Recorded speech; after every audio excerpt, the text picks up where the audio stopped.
KB. Ganesh കുമാറും കടന്നപ്പള്ളി രാമചന്ദ്രനും മന്ത്രിമാരായി സത്യപ്രതിജ്ഞ ചെയ്തു. ഗണേഷ് കുമാറിന് ഗതാഗതവും കടന്നപ്പള്ളിക്ക് രജിസ്ട്രേഷൻ പുരാവസ്തു വകുപ്പുകളുമാണ് നൽകിയത്. തുറമുഖ വകുപ്പിന്റെ ചുമതല വി.എൻ. വാസവന് നൽകി. സിനിമാ വകുപ്പ് ഗണേഷ് കുമാറിന് നൽകിയില്ല. ഗവർണർ ആരിഫ് മുഹമ്മദ് ഖാൻ സത്യവാചകം ചൊല്ലിക്കൊടുത്തു. രാമചന്ദ്രൻ കടന്നപ്പള്ളി എന്ന ഞാൻ നിയമം വഴി സ്ഥാപിതമായ ഭാരതത്തിന്റെ ഭരണഘടനയോടും രാജ്ഭവനിലെ പ്രത്യേക വേദിയിലായിരുന്നു സത്യപ്രതിജ്ഞാ ചടങ്ങുകൾ.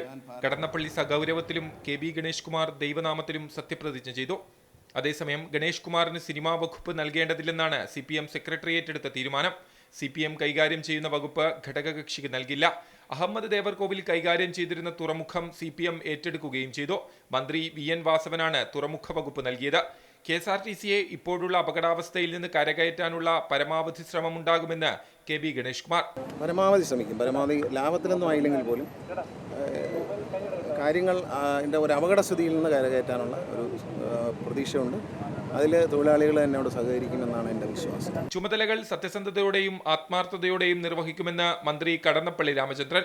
ഏത് വകുപ്പായിരുന്നാലും ശരി, ബഹുമാനപ്പെട്ട മുഖ്യമന്ത്രി നൽകുന്ന ഏത് വകുപ്പും ആ വകുപ്പിനോട് പൂർണ്ണമായും നീതി കാണിക്കുക, വിശ്വാസ്യത, സത്യസന്ധത, പ്രതിബദ്ധത ഇതെല്ലാം കൊടുത്തുകൊണ്ടാണ് വലിയ എൻ്റെ കഴിവുകൾ ഏത് വകുപ്പിനാണ് പ്രയോജനപ്പെടുത്തുകയെന്നുള്ളതാണ് എൻ്റെ കാഴ്ചപ്പാട്. രാജ്ഭവന് പുറത്ത് പ്രവർത്തകർ 2 മന്ത്രിമാർക്കും സ്വീകരണം നൽകി. വകുപ്പ് വിഭജനം പൂർത്തിയായെങ്കിലും നവകേരള സദസ്സിന്റെ എറണാകുളത്തെ പര്യടനം പൂർത്തിയായ ശേഷമേ മന്ത്രിസഭായോഗം ഇനി ചേരുകയുള്ളൂ. അമൃത ന്യൂസ്, തിരുവനന്തപുരം.